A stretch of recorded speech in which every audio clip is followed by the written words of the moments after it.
اعوذ باللہ من الشیطان الرجیم بسم اللہ الرحمن الرحیم۔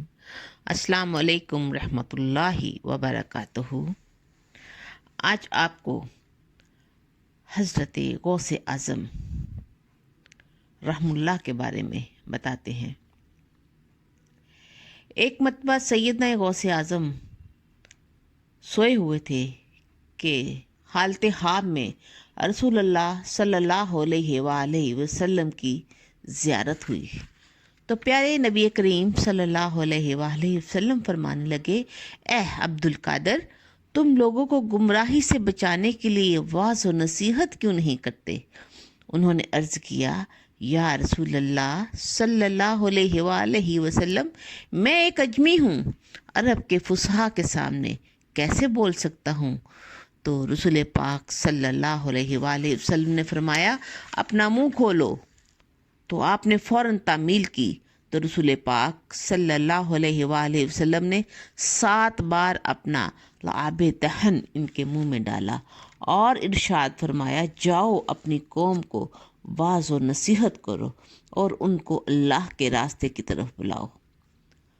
جب نیند سے بیدار ہوئے، خواب یاد آیا، نماز ظہر پڑھی اور پھر فرمان رسول اللہ صلی اللہ علیہ وآلہ وسلم کی تعمیل میں بیٹھ گئے۔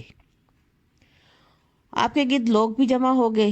اتنا بڑا ہجوم دیکھ کر آپ کچھ جھجک گئے۔ اچانک آپ پر کشف کی حالت طاری ہو گئی۔ دیکھا کہ حضرت علی رضی اللہ تعالی سامنے کھڑے ہیں اور پوچھ رہے ہیں کہ آواز شروع کیوں نہیں کرتے؟ تو عرض کیا کہ بابا جان، میں گھبرا گیا ہوں۔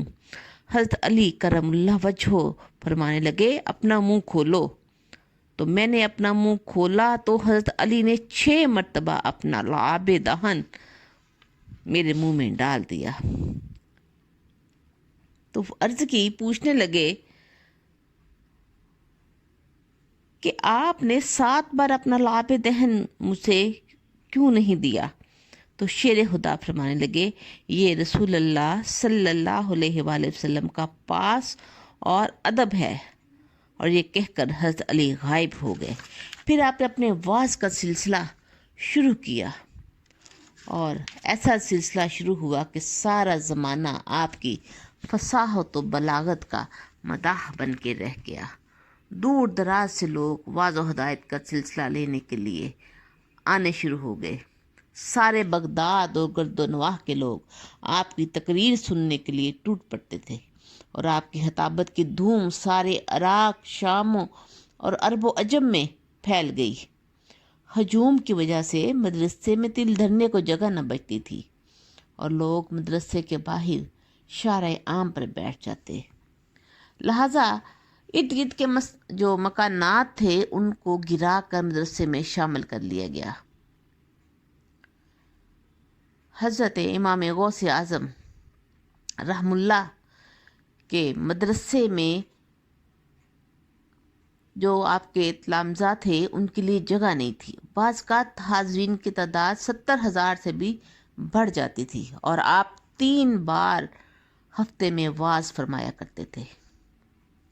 ہر خطاب کا آغاز تلاوت قرآن سے ہوتا تھا اور 400 افراد آپ کے خطبات قلم بند کرتے تھے اور یہ فیض عام کا سلسلہ 40 برس تک جاری رہا۔ آپ کی آواز کی ایک نمایاں خصوصیت تھی کہ بہت گرجدار تھی، جو دور و نزدیک بیٹھے ہر شخص تک یکساں پہنچتی تھی۔ رعب اور دبدبے کا یہ عالم تھا کہ دوران خطاب کیا مجال کے کوئی ذرا سی بھی بات یا حرکت کرے، یعنی کہ آپ کے آواز میں بے حد روانی ہوتی تھی اور ایسا محفل حاضرین پہ وجد طاری ہو جاتا تھا کہ کوئی حرکت بھی نہ کر پاتا تھا۔ بڑے بڑے نامور بزرگ آپ کی مجلس میں شریک ہوتے تھے۔ آپ کے کلام میں بے پناہ تاثیر تھی، اس کے ساتھ ہی شوقت و عظمت اور دل آویزی اور حلاوت بھی تھی۔ آپ عارف کامل تھے۔ آپ کے خطبات میں حکم و تدبر کا ایک ٹھاٹھے مارتا سمندر موجزن ہوتا تھا۔ نہ صرف مسلمان بلکہ غیر مسلم بھی آپ کا وعظ سننے کے لیے آتے اور ان پر بھی وجد کی وہی کیفیت طاری ہو جاتی تھی جو کہ مسلمانوں پر ہوتی تھی۔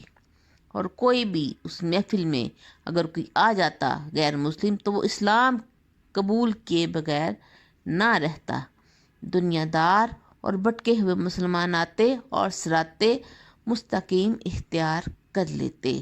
اللہ تبارک و تعالیٰ اپنے نیک بندوں کے وسیلے